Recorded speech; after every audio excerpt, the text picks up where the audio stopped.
Hello friend, नमस्कार। स्वागत है आपका एक बार फिर से राठौर इंग्लिश क्लासेस में। फ्रेंड्स, आज का हमारा टॉपिक है आर्म्स एंड द मैन। ये जॉर्ज बर्नार्ड शॉ इसके राइटर। आइए फ्रेंड, अब आगे की कहानी देखते हैं। तो कैथरीन जो है रायना से अब ये पूछती है कि कितनी देर तक वो सर्बियन सोल्जर जो है तुम्हारे कमरे में रहा था। इस बात पे रायना थोड़ा नानुकुर करती है और कहती है मुझे नहीं पता। इसी बीच रायना जो है ये बात कहती है कैथरीन से कि मेरे को कई बार लगता है कि मैं ये बात जो है, जो चॉकलेट क्रीम सोल्जर जिसका नाम रखा था उस सर्बियन सोल्जर का, उसके बारे में वो सोचती है कि मैं सर्जियस को बता दूं इस बारे में। उसी समय क्या होता है फ्रेंड कि लाउका आती है और कहती है कि एक सर्बियन सोल्जर जो है, जो स्विस ओरिजिन का है, वो बाहर खड़ा है, दरवाजे के बाहर खड़ा है और आपसे मिलना चाहता है। कैथरीन और रायना ये समझ जाते हैं कि ये वही चॉकलेट क्रीम सोल्जर है जो उसके कमरे में आया था। अब इस बात से घबरा जाती हैं कि कहीं रायना के पिता और सर्जियस उसे ना देख लें और फिर कुछ गड़बड़ ना हो जाए। तो वो लाउका से कहते हैं कि तुम चुपचाप जाओ और धीरे से जो है वो लाइब्रेरी जहाँ पे वो दोनों बैठे हैं उसका दरवाज़ा बंद कर दो और ये जो सर्बियन सोल्जर आया इसको पीछे के दरवाजे से ले आओ।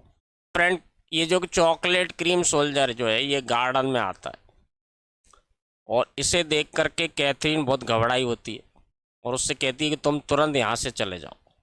कहीं मेरे पति ने, जो मेजर पेटकॉफ हैं, और सर्जियस ने तुम्हें देख लिया तो बहुत बड़ा जो है बखेड़ा हो जाएगा। इधर ये जो चॉकलेट क्रीम सोल्जर है फ्रेंड, अब इसका असली नाम सामने आता है। वो नाम है कैप्टन ब्लंशली। कैप्टन ब्लंशली इसका असली नाम है। ये सर्बियन सोल्जर है और ये जो हाउस कोट जो रायना ने इसको दिया था, जिसको पहन करके ये इनके घर से गया था, उस हाउस कोट को वापस करने आया। इससे पहले कि कैप्टन ब्लंशली वहाँ से जाए, मेजर पेटकॉफ और सर्जियस वहाँ तेज़ी से भागते हुए आते हैं और कैप्टन ब्लंशली से बहुत गर्मजोशी से मिलते हैं। ये देख करके रायना और कैथरीन आश्चर्यचकित हो जाते हैं।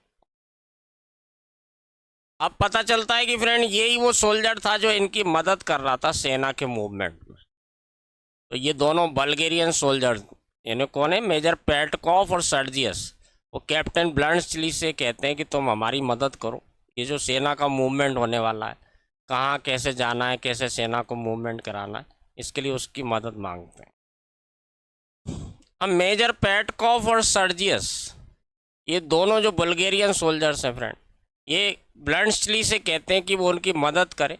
तो ट्रूप मूवमेंट जो होने वाला है, सेना का जो ट्रूप मूवमेंट है, उसमें वो मदद करे और वहाँ पर रुके उनके साथ। अभी कैप्टन ब्लंशली जो है लाइब्रेरी की ओर जाने लगते हैं इनकी मदद करने के लिए और रायना वहाँ खड़ी हुई देख रही होती कैप्टन ब्लंशली को और वो पहचान जाती और उसके मुंह से अचानक से निकल जाता है the chocolate cream soldier. And जैसे ही रायना के मुंह से ये बात निकलती, द चॉकलेट क्रीम सोल्जर, इस बात को सुनकर के सर्जियस और मेजर पेटकॉफ ये कंफ्यूज हो जाते हैं। यानी ये इनको अचानक से लगता है कि ये क्या बोल रही है। तो अब रायना क्या करती है कि अब बहाना बनाती है कि उसने एक केक बनाया था, एक सोल्जर के शेप का केक बनाया था, जिसको गलती से निकोला ने जो है क्रश कर दिया, यानी उसको ख़राब कर दिया। ये बात को वो छुपाने के लिए जो उसके मुंह से निकल गया था चॉकलेट क्रीम सोल्जर, तो वो कहती मैंने एक सैनिक की आकृति वाला एक केक बनाया था जिसको निकोला ने ख़राब कर दिया। अब कैथरीन जो है कैप्टन ब्लंशली की का परिचय कराती है रायना से, जैसे कि वो पहली बार ही मिल रहे हो। यानी मेजर पेटकॉफ और सर्जियस के सामने इस तरह से दिखाने की कोशिश करते हैं जैसे कि वो उसे जानते ही नहीं। कुछ पल बाद ही फ्रेंड निकोला जो है कैप्टन ब्लंशली के बैग्स वगैरह जो उठा के लाता है, जो जैसा कि कैथरीन ने उससे कहा था। इन्हें पहले नहीं पता था कि मेजर पेटकॉफ और सर्जियस उसे पहले से ही जानते हैं। जब वो बैग लेकर के आता है तो मेजर पेटकॉफ निकोला को डांटते हैं कि कैसे असभ्य तरीके से तुम एक मेहमान के बैग्स को लेकर के आ रहे हो। निकोला कंफ्यूज आता है कि ये कैथरीन नहीं तो मुझसे बोला था कि बैग्स लेकर के आए। उसको समझ में नहीं आता क्या बोले। कैथरीन बीच में उसको टोक देती है और उसे कुछ भी बोलने से मना कर देती। निकोला को कुछ बात समझ में नहीं आती, गुस्से में वो बैग वहीं पटक के चला जाता। अब मेजर पेटकॉफ फ्रेंड कैप्टन ब्लंट्सली से कहते हैं कि वो स्विट्जरलैंड जाए, उसके पहले जो है वो वहीं पर रुके उनके घर में, ये आग्रह करते हैं। सर्जियस भी उनकी बात पर सहमति जताते हैं और वो भी कहते हैं कि आपको यहाँ रुकना चाहिए। इस बात पर कैप्टन ब्लंट्सली जो है सहमति जता देते हैं और वो वहीं रुक जाते हैं। तो यहाँ तक फ्रेंड हमने आर्म्स एंड द मैन का एक्ट 2 कंप्लीट कर लिया। अब हम देखते हैं एक्ट नंबर 3। अब ये तीनों जने फ्रेंड जो है कैप्टन ब्लंट्सली, मेजर पेटकॉफ और सर्जियस, ये सो कॉल्ड लाइब्रेरी, या सो कॉल्ड इसलिए कहा गया कि वो लाइब्रेरी, जो लाइब्रेरी कहने को नाम मात्र को है, एक छोटा सा कमरा है जिसमें केवल एक ही बुक केस है जहाँ कुछ किताबें रखी हैं, उसको बार बार जो है इस उपन्यास में आप देखेंगे लाइब्रेरी लाइब्रेरी बोला गया। यहाँ पर कैप्टन ब्लंट्सली जो है ये पूरा ट्रूप मूवमेंट कैसे क्या होगा इसके पेपर्स तैयार कर रहे हैं, और मेजर पेटकॉफ बार बार जो है कैप्टन ब्लंट्सली से पूछते हैं कि किसको क्या करना है, कैसे करना है, कौन सा पेपर कैसे तैयार होगा। कैप्टन ब्लंट्सली पूरे मन से लगा हुआ है काम करने में। सर्जियस को इस बात से बहुत जलन होती है कि ये जो है मेरे से सुपीरियर एबिलिटी है इस व्यक्ति में, जबकि वो उससे बड़े पद पे। इस बात को देख के उसके अंदर ईर्ष्या का भाव आता है। अब यहाँ पे फ्रेंड मेजर पेटकॉफ ये बोलते हैं कि काश कि वो मेरा जो कोट है जो ब्लू रंग की अलमारी में टंगा हुआ था वो अचानक से कहीं गायब हो गया, मिल नहीं रहा है, काश कि वो होता। अब इस बात पे कैथरीन उनसे कहती है कि वो तो उसी अलमारी में, आपने ढंग से नहीं देखा होगा। मेजर पेटकॉफ कहते हैं कि अभी थोड़ी देर पहले ही मैंने देखा था वहाँ पे वो कोट नहीं है। इस बात पे वो शर्त लगाते हैं। कैथरीन कहती है कि नहीं वो तो वहीं पर है। तो वो शर्त लगाते हैं कि अगर वो मिल गया तो मैं तुम्हें ज्वेलरी दिलाऊंगा। निकोला से कैथरीन कहती है कि जाओ देख कर के आओ अलमारी में कि मेजर का कोट वहाँ पर टंगा है कि नहीं टंगा।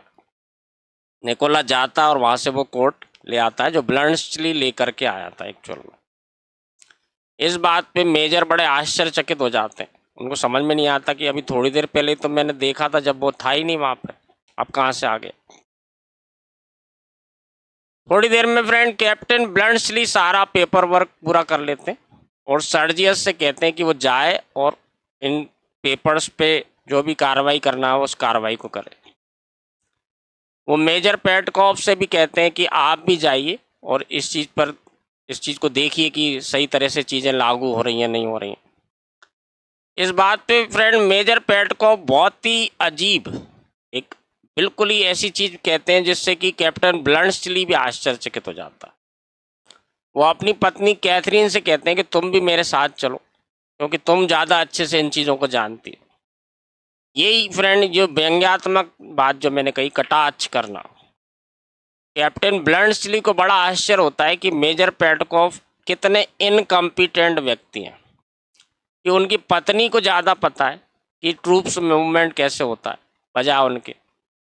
तो ये एक आम सैनिक, एक आम रूप से जो सैनिक होते हैं या ऑफिसर होते हैं वो किस तरह के होते हैं, इस पे व्यंग के रूप में आप इसको देखेंगे।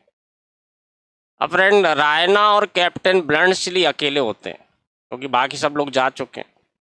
ये आपस में बात करते हैं। कैप्टन ब्लंट्सली कहता है कि मुझे तुम्हारी उस कहानी पर भरोसा नहीं है जो तुमने कहा था कि तुमने एक केक बनाया है सोल्जर के शेप का। रायना इस बात को स्वीकार करती है कि जो ओपेरा और ड्रामा वो देखती थी उसकी वजह से उसने हमेशा एक रोमांटिक जो है पोस्चरिंग की, एक रोमांटिक रूप से कैसे लड़कियां रहती हैं, कैसे वो कल्पना करती हैं एक हीरो के रूप में सोल्जर की, इस तरह की जो विचार कल्पना उसके मन में जो बचपन से ही रहे। रायना को लगता है कि उसकी इस तरह की हरकतों से ब्लंट्सली शायद उसे पसंद ना करे, नफरत करे, लेकिन कैप्टन ब्लंट्सली कहता है कि मैंने तुम्हें हमेशा पसंद किया है और मैं तुम्हें हमेशा से जो है, जब से मैंने तुम्हें देखा है तो तुम मुझे अच्छी लगती हो। अब फ्रेंड जिस समय ये कैप्टन ब्लंट्सली इसके कमरे में आया था और उसे एक कोट दे करके, जो इनके पिता का कोट था रायना के, उस कोट को पहना के ये वहाँ से उसको निकाल देते हैं छुपा करके। तो रायना बताती है कि उस समय उसने क्या करा था, एक फ़ोटो स्वयं का यानी खुद का, रायना का, उस पर साइन करके और उस पर वो लिख देती है चॉकलेट क्रीम सोल्जर। ये धीरे से उस कोट की जेब में डाल देती है। जब रायना फ्रेंड उसको ये बात बताती है कि मैंने अपनी खुद की एक फ़ोटो जिस पे मैंने चॉकलेट क्रीम सोल्जर लिख करके कोट की जेब में डाल दी थी, कैप्टन ब्लंट्सली कहता है कि मैंने तो कभी ध्यान ही नहीं दिया कि उस कोट की जेब में कुछ है, और इस डर से कि वो कोट कहीं ख़राब ना हो जाए तो मैंने उसे जो है गिरवी रख दिया था एक दुकान पर ताकि वो सुरक्षित रहे, और बाद में जब युद्ध से वापस आ जाऊंगा तो वहाँ से उसको वापस खरीद लूँगा। रायना इस बात से बहुत नाराज़ होती है कि उसकी कैसी नीच जो है दुकानदार वाली मानसिकता है, ठीक है, लो शॉप कीपिंग माइंड, कैसी नीच दुकानदार वाली मानसिकता है उसकी, और उसने कैसे किसी का कोट इस तरह से गिरवी रख दिया। अब दोनों को इस बात की चिंता होती है कि वो पोर्ट्रेट, वो जो तस्वीर थी रायना की, वो अभी भी कोट की जेब में है, और कहीं ऐसा ना हो कि मेजर पेटकॉफ के हाथ में पड़ जाए वो। ये दोनों आपस में बात कर ही रहे होते हैं फ्रेंड की लाउका की एंट्री होती है कमरे में, और वो बहुत सारे पत्र वगैरह टेलीग्राम वगैरह लेकर के आती है। उसमें से एक टेलीग्राम जब कैप्टन ब्लंट्सली पढ़ता है तो उसमें पता चलता है कि उसके पिता का निधन हो चुका है। ये खबर सुन करके जो है रायना बहुत जो है दुखी हो जाती है, उसको दया आने लगती है कैप्टन ब्लंट्सली पे। लेकिन कैप्टन ब्लंट्सली को के चेहरे से या उसके हाव भाव से ये पता नहीं चलता कि उसे इतना ज़्यादा दुख हो रहा है। अब वो रायना से कहता है कि मुझे तुरंत जो है अपने घर जाना पड़ेगा, क्योंकि मेरे पिता एक बहुत बड़ी विरासत छोड़ के गए, अ चेन ऑफ होटल्स। देखिए, अ चेन ऑफ होटल्स, यानी कि बहुत सारे होटल्स जो है उसके पिता के थे जिनको उसको जाकर संभालना पड़ेगा। यानी इस बात से पता चलता है कि कैप्टन ब्लंट्सली जो है एक बहुत ही ज़्यादा अमीर परिवार से है। लाउ का जब कैप्टन ब्लंट्सली उस कमरे से चला जाता है तो लाउ का जो है एक कमेंट करती है, यानी एक जो टोंट करती है रायना से, और कहती है कि कैसा आदमी है, इसको अपने पिता के मरने का बिल्कुल भी दुख नहीं है। रायना को इस बात से बहुत बुरा लगता है, उसे रोना आ जाता है, और रोते रोते वो भी कमरे से बाहर चली जाती है। अब फ्रेंड निकोला इस बात पर गौर करता है कि लाउ का जो है अजीब तरीके से अपने हाथ में जो खरोंच आ गई थी सर्जियस की वजह से उसको छुपाने की कोशिश कर रही है आस्तीन से। वो ये बात भी कहता है कि सर्जियस ने उसे 20 लेवास, वहाँ की जो मुद्रा है, बुल्गारिया की ये कहानी है, तो 20 लेवास गलती से सर्जियस ने उसे दे दी, और स्विस मर्सनरी यानी कैप्टन ब्लंट्सली ने भी उसे 10 लेवास दिए। इस तरह से बख्शीश के रूप में, एक टिप के रूप में वे निकोला को इन्होंने ये राशि दी थी।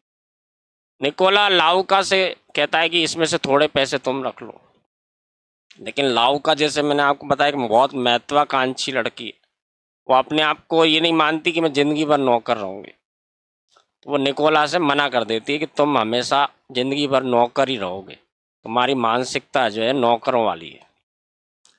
इस बात पे निकोला और लाउका के बीच में हॉट आर्ग्यूमेंट्स होने लगते हैं, यानी तीखी नोक झोंक होने लगती है। निकोला लाउका से कहता है कि मैं ही वो व्यक्ति हूँ जो तुम्हें यहाँ लाया, और तुम्हें रहन सहन का तरीका, बात करने का तरीका, कैसे बात की जाती है, सब चीज़ें मैंने सिखाई तुमको। और लाउका निकोला से कहती है कि तुम जिस तरह से व्यवहार करते हो, जिस तरह से तुम्हारी सोच है, इससे ये लगता है कि तुम कभी ज़िंदगी में कभी बड़े आदमी नहीं बन पाओगे, तुम सारी ज़िंदगी एक नौकर ही बने रहोगे। ये दोनों बात कर ही रहे होते हैं फ्रेंड कि अचानक से सर्जियस का उस कमरे में आना होता है, और निकोला सर्जियस से कहता है कि मैं इसको थोड़ा सा डांट रहा था क्योंकि ये लाइब्रेरी में से एक किताब पढ़ रही थी जो उसके स्टेटस से ज़्यादा है, एबव हर स्टेशन। यानी वो एक नौकरानी है, उसे नौकरानी की तरह रहना चाहिए, उसे बड़े लोगों की तरह नहीं व्यवहार करना चाहिए। अब निकोला वहाँ से चले जाता है तो सर्जियस जो है लाउका से फिर प्यार से बातें करने लगता है, और उससे कहता है कि तुम्हारी ये खरोंच जो आई है, लाओ मैं इस पे कुछ दवाई लगा देता हूँ, इसे ठीक कर देता हूँ। लाउका उसे फिर से वही डांटती है थोड़ा सा, और उससे कहती है कि तुम यदि सच्चा प्यार करते हो तुम मुझसे, और तुम एक वाकई में बहादुर व्यक्ति हो, तो क्या तुम मुझ जैसी एक लो क्लास की लड़की से शादी करने की हिम्मत है तुम्हारे अंदर? फ्रेंड सर्जियस को सीधा सीधा लाउका चुनौती देती है, कि यदि तुम में दम है तो शादी करके बताओ। इस बात से सर्जियस कहता है कि हाँ, मुझ में इतनी हिम्मत है, मुझ में इतने गट्स है कि मैं तुमसे शादी कर सकता हूँ। इस बात से फ्रेंड सर्जियस थोड़ा सा जो है आहत सा हो जाता है और वो कहता है कि अगर मैं तुमसे शादी करता हूँ तो ये रायना के साथ कहीं ना कहीं धोखा करना होगा। लाउका, जिसको कैप्टन ब्लंट्सली के बारे में सब कुछ पता है, जब उसके कमरे में वो छुपा था तब उसने उसको वहाँ पे देखा था और उसको भागने में भी सहायता करी थी। अब लाउका जो है सर्जियस से कहती है कि चूंकि अब कैप्टन ब्लंट्सली वापस आ गया है, अब वो तुमसे कभी भी शादी नहीं करेगी और उसको सारी बात बता देती कि इन दोनों के बीच में प्रेम चल रहा है। सर्जियस जो ये मान के चलता था कि रायना बहुत एक घरेलू लड़की है, एक ऐसी लड़की है जो कल्पना की दुनिया में रहती है, एक रोमांटिक जो है लाइफ पसंद करती है, जो ओपेरा और ड्रामा के नाटकों को देख करके उसके मन में एक कल्पना है अपने पति के लिए, तो वो उसको विश्वास नहीं होता है कि रायना उसे धोखा दे सकती। इस पर से फ्रेंड लाउका कहती है कि रायना के लिए भी यह विश्वास करना मुश्किल होगा कि उसका जो आदर्शवादी एक हीरो है सर्जियस, वो भी उसे धोखा दे रहा है। अब इस बात से जो है सर्जियस को बड़ा आहत हो जाता है ये बात सुन करके, और वो उससे कहता है लाउका से, हिम्मत लाते हुए, अपने आप की हिम्मत दिखाते हुए, कि आज के बाद तुम मेरी हो और मैं दोबारा तुम्हें तभी छूऊंगा जब तुम मेरी दुल्हन होगी, इससे पहले मैं तुम्हें हाथ नहीं लगाऊंगा। इसी बीच फ्रेंड कैप्टन ब्लंट्सली का वहाँ आना होता है और लाउका वहाँ से चली जाती। अब सर्जियस को क्योंकि कैप्टन ब्लंट्सली के बारे में सब कुछ पता था, वो बहुत गुस्सा होता है, क्रोधित हो जाता है उसको देख करके और उसे द्वंद्व युद्ध के लिए ललकारता है, जिसे डुअल कहा जाता है। डुअल यानी जब दो व्यक्ति आपस में लड़ते हैं, और वो कहता है हम घोड़े पर बैठ करके एक दूसरे से मुकाबला करेंगे तलवारों के साथ। कैप्टन ब्लंट्सली जो बहुत ही एक प्रैक्टिकल व्यक्ति है, वो कहता है नहीं, हम घोड़े पे नहीं लड़ेंगे, क्योंकि घोड़े पे बैठ के लड़ना एक बहुत डेंजरस चीज़ हो जाएगी और वो सर्जियस को किसी भी जो है किसी भी तरह से उसकी हत्या नहीं करना चाहता। हालांकि कैप्टन ब्लंट्सली को ये बात समझ में नहीं आती कि अचानक से सर्जियस ने ये द्वंद्व युद्ध के लिए क्यों ललकारा उसको। अब कैप्टन ब्लंट्सली फ्रेंड एक बहुत ही मंझा हुआ वॉरियर है, योद्धा है, और वो तो तलवार चलाना सिखाता है सैनिकों को। उसे ये बात बहुत अच्छे से पता थी कि मैं बिना इसको घायल करे सर्जियस को जरा सी देर में हरा दूंगा, क्योंकि वो तो इंस्ट्रक्टर है, यानी एक तरह से कहें कोच है, जो सैनिकों को तलवार चलाना सिखाता है, और वो समझ जाता है कि सर्जियस में इतना जो है टैलेंट नहीं है कि वो उसे हरा सके। वो दोनों आपस में बात कर ही रहे होते हैं कि तभी रायना का वहाँ आना होता है और वो पूछती है कि ये डुएल का क्या कारण है, क्यों आप दोनों द्वंद्व युद्ध करना चाहते हैं।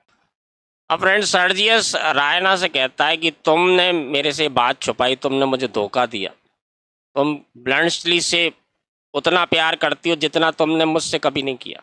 इस बात पे कैप्टन ब्लंट्सली उसे पूरी घटना बताता और कहता है कि मैंने गन पॉइंट पर यानी बंदूक की नोक पर मैं इसके कमरे में घुसा था और मैंने इसे धमकी दी थी कि अगर ये चिल्लाई तो मैं इसे गोली मार दूंगा। रायना जो है इस बात को कंफर्म करती कि हाँ ऐसे ही हुआ था। अब सर्जियस कहता है कि तुम दोनों के बीच में निश्चित रूप से किसी चीज़ का आदान प्रदान हुआ है और इसी कारण से कैप्टन ब्लंट्सली उस चीज़ को लौटाने के लिए तुम्हारे पास आया है।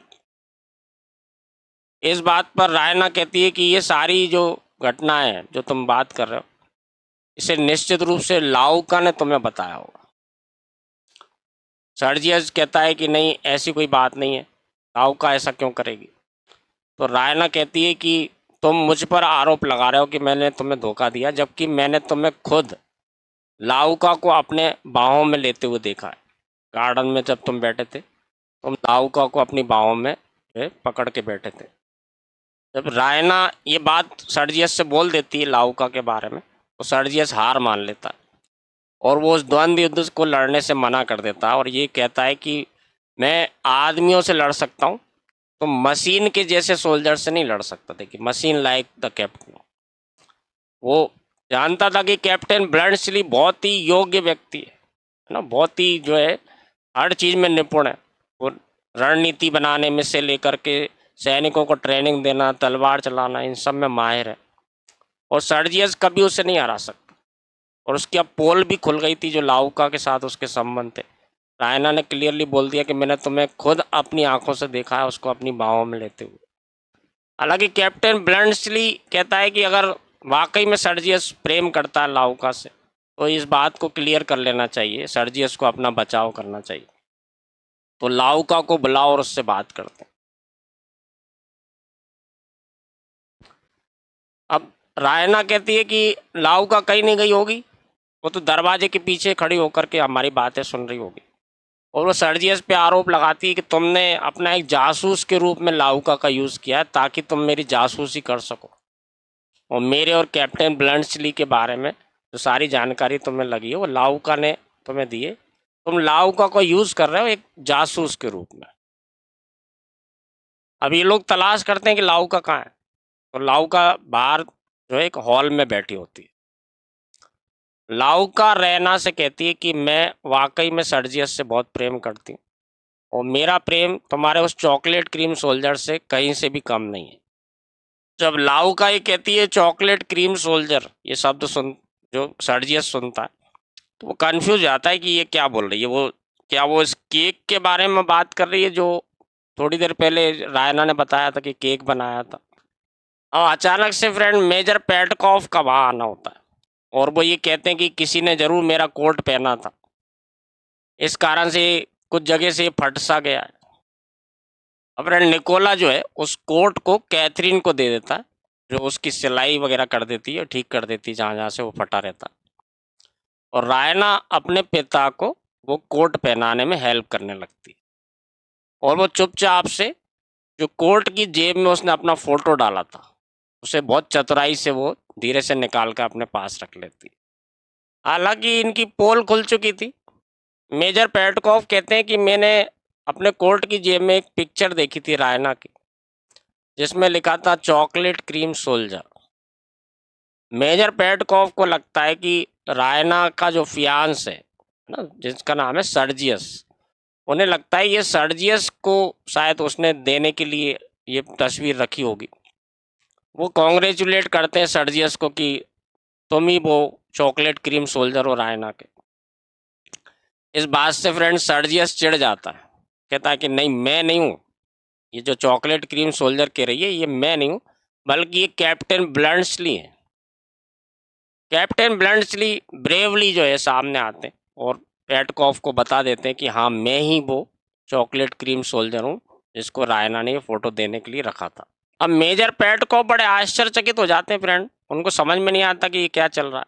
वो रायना से पूछते हैं कि बताओ तुम किस इन दोनों पुरुषों में से किसको पसंद करती हो, तुम किससे शादी करने वाली हो। अब रायना कहती है फ्रेंड कि चूंकि सर्जियस का प्रेम चल रहा है लाउका से तो मैं सर्जियस से शादी तो बिल्कुल नहीं करना चाहती। अब मेजर पेटकॉफ फिर से आश्चर्यचकित हो जाते हैं, वो कहते हैं कि नहीं लाउका जो है इसका तो एंगेजमेंट जो है यानी इसका जो प्रेम है वो तो निकोला के साथ है, वो निकोला से शादी करने वाली है। इसी बीच निकोला जो है जो एक बहुत ही डिसेंट एक सभ्य व्यक्ति है वो बाहर निकल के आता है और मेजर पेटकॉफ से कहता है कि मेरा लाउका से कोई प्रेम नहीं है, मैं तो केवल इस तरह का दिखावा इसलिए करता था ताकि उसकी रक्षा कर सकूं दूसरे लोगों से। अब चूंकि वो एक बड़े नोबल परिवार में शादी करने वाली यानी सर्जियस से शादी करने वाली है तो वो मेरे लिए केवल एक ग्राहक के तौर पे है, जैसे ग्राहक होता है किसी दुकानदार का, तो मेरा उससे कोई प्रेम नहीं है। कैप्टन ब्लंट्सली जो है उसकी इस जेंटलमैन टाइप की जो बात वो करता है, एक सभ्य व्यक्ति एक ईमानदार व्यक्ति, इससे बहुत प्रभावित होता है और वो निकोला से कहता है कि मैं तुमसे बहुत प्रभावित हूँ, जिस तरह से ईमानदारी पूर्ण मैच्योरिटी से और एक प्रैक्टिकल मैन के रूप में तुमने बात की। मैं तुम्हें अपनी होटल में मैनेजर के पद पे रखूँगा, यानी मैं तुम्हें आज से नियुक्त करता हूँ, मेरे होटल बहुत सारे होटल है उनमें से एक में तुम्हें मैनेजर बनाऊंगा। अब लाउका फिर से शिकायत करती है सर्जियस से कि उसने उसको इतनी जोर से उसका हाथ पकड़ा कि उसके हाथ में खरोंच आ गई। तो सर्जियस उसके हाथ पे किस करता है और उससे कहता है कि तुम आज से मेरी पत्नी बनोगी, यानी मैं तुमसे शादी करूंगा। तभी कैथरीन का वहां आना होता है और वो देख करके थोड़ा सा आश्चर्यचकित हो जाती। कैप्टन ब्लैंचली जो है सर्जियस को बधाई देते हैं कि उसने बहुत सही डिसीजन लिया है लाउका से शादी करके। लाउका बहुत सुंदर, एक बहुत अच्छी, भले ही लो सोसाइटी की है लेकिन सुंदर, थोड़ी पढ़ी लिखी भी है और बहुत समझदार लड़की है, जो आगे जाके उसकी पत्नी के रूप में बहुत अच्छी रहेगी। अब कैथरीन लाउका को आश्चर्य से देखती है, उसे बुरा लगता है कि वो सर्जियस जो उससे शादी की बात कर रहा है। तो लाउका कैथरीन से कहती है कि मैंने रायना का कोई नुकसान नहीं किया, और रायना की किस्मत में तो पहले से लिखा था कि वो एक स्विस सैनिक से, यानी कैप्टन ब्लैंचली से शादी करेगी। कैप्टन ब्लैंचली से वो प्रेम करती है। अब कैप्टन ब्लैंचली फ्रेंड कहते हैं कि नहीं, ऐसी बात नहीं है, मैं रायना से शादी नहीं कर सकता हूँ, वो तो एक 17 साल की बच्ची है। हाँ, मैं उससे प्रेम जरूर करता था, वो भी मुझसे प्रेम करती है, लेकिन क्योंकि वो बहुत छोटी है, उसकी उम्र बहुत कम है, तो मैं उससे शादी नहीं कर सकता हूँ। जब कैप्टन ब्लैंचली ये बात कहते हैं कि रायना तो एक छोटी सी बच्ची है, केवल 17 साल की, मैं उससे शादी नहीं कर सकता, इस बात से क्रोधित हो जाती है रायना और उसे आके बताती है कि तुमको ये गलत फहमी है कि मैं 17 साल की हूँ, एक्चुअल में मेरी उम्र 23 ईयर्स की है। कैप्टन ब्लैंचली इस बात को बहुत आसानी से स्वीकार कर लेते हैं और मेजर पेटकॉफ से रायना का हाथ मांगते हैं शादी के लिए। मेजर पेटकॉफ ये समझ रहे होते हैं कि कैप्टन ब्लैंचली जो है एक साधारण सा एक कैप्टन है आर्मी का, उनको उसके बैकग्राउंड के बारे में पता नहीं होता, तो वो थोड़ा सा झिझकते हैं कि रायना जो है बहुत ही, जो है एक माने कि ऐशो आराम का जीवन जिया है उसने, विलासिता का जीवन जिया है, तो एक साधारण से कैप्टन से शादी कैसे कर पाएगी। जब मेजर पेटकॉफ ये कहते हैं कि साधारण से कैप्टन के साथ कैसे ज़िंदगी गुजार पाएगी मेरी लड़की, तो कैप्टन ब्लैंचली वो टेलीग्राम निकाल के दिखाते हैं और उसमें लिखा होता है कि उनके पिता की मृत्यु हो चुकी है और एक बहुत बड़ी विरासत वो अपने जो है छोड़ के गए कैप्टन ब्लैंचली के नाम से। उस टेलीग्राम में कुछ बचकानी बातें भी लिखी रहती हैं फ्रेंड, जैसे कि 10,000 चम्मचे हैं, 2400 रजाइयाँ हैं, इस तरह की बातें। थोड़े बीच में आप देखेंगे इस पूरे उपन्यास में, इस पूरे ड्रामा में कुछ ऐसी व्यंग्यात्मक चीज़ें कही गई हैं जिन पे हंसी आएगी सुन करके। पेटकॉफ जो है एक बचकानी सी बात करते हैं कि क्या तुम स्विट्जरलैंड के राजा हो, तुम इतनी सारी चीज़ें बता रहे हो कि तुम्हारे जो है नाम से होटलों की चेन है, एक श्रृंखला है, बहुत सारी होटलें हैं और बहुत अमीर आदमी हो, तो ऐसा है कि क्या तुम एम्परर ऑफ स्विट्जरलैंड हो, सम्राट हो स्विट्जरलैंड के। कैप्टन ब्लैंचली कहता है कि नहीं, मैं सम्राट नहीं हूँ, मैं एक फ्री सिटीजन हूँ, एक फ्री स्वतंत्र नागरिक हूँ। जब कैप्टन ब्लैंचली अपनी संपत्ति आदि के बारे में बात कर रहा होता है, रायना चिढ़ जाती है इस बात पे। वो कहती है कि क्या तुम मुझे पैसों से खरीदना चाहते हो। कैप्टन ब्लैंचली कहता है कि नहीं, मैं तुम्हें पैसों से नहीं खरीदना चाहता, मैं तुमने मेरे प्रति जो दया का भाव दिखाया था जब मैं तुम्हारे कमरे में एक भिखारी के रूप में आया था, देखिए एज ए बैगर, और तुमने मेरे ऊपर जो दया दिखलाई थी, मैं उसके सहारे तुम्हारा दिल जीतना चाहता हूँ। कहानी का एंड जो है फ्रेंड एक बहुत अच्छे से वातावरण में होता है। आखिरकार रायना जो है हार मान लेती है और शादी के लिए तैयार हो जाती है कैप्टन ब्लैंचली से। कैप्टन ब्लैंचली जो है सर्जियस से कहते हैं कि तुम अपनी शादी को थोड़े दिन टाल दो, मैं अभी स्विट्जरलैंड जा रहा हूँ, 2 सप्ताह के भीतर वापस आ जाऊँगा, तो उसके बाद तुम शादी करना ताकि मैं भी शामिल हो सकूँ। और मेजर पेटकॉफ को वो ट्रूप मूवमेंट के बारे में इंस्ट्रक्ट कर देता है और फिर वहाँ से वो चला जाता है। तो इस ड्रामे की फ्रेंड एक बहुत ही हैप्पी एंडिंग होती है। सर्जियस की शादी हो जाती है लाउका से और कैप्टन ब्लैंचली की शादी हो जाती है रायना से। और निकोला जो है अब तक एक नौकर था, उसे कैप्टन ब्लैंचली अपने होटल का एक मैनेजर बना देता है ताकि उसका भी भला हो जाए। ये पूरी कहानी में फ्रेंड कई तरह के व्यंग कटाक्ष किए गए हैं। अमीर लोगों की जो दिखावट होती है, उनका जो अभिमान घमंड होता है, उसके खिलाफ आप देखेंगे बहुत सारी जगह व्यंग किया गया है। एक हाई सोसाइटी के लोगों का जो रहन सहन होता है, जो उनका एक घमंड भरा व्यवहार होता है। बार बार जो है कुछ ऐसे शब्द आए जो आप जरूर याद रखना, जैसे इलेक्ट्रिक बेल, है ना, लाइब्रेरी बार बार बोला गया है ताकि ये दिखाया जा सके, शो ऑफ किया जा सके कि हम इतने अमीर हैं कि हमारे घर में लाइब्रेरी है, हमारे घर में एक इलेक्ट्रिक बेल है। ये क्वेश्चंस क्योंकि पूछे जाते हैं, इसलिए इन चीज़ों को याद रखना जरूरी है। आज के वीडियो में इतना ही करेंगे फ्रेंड्स, नेक्स्ट वीडियो में फिर मिलते हैं। Thank you very much.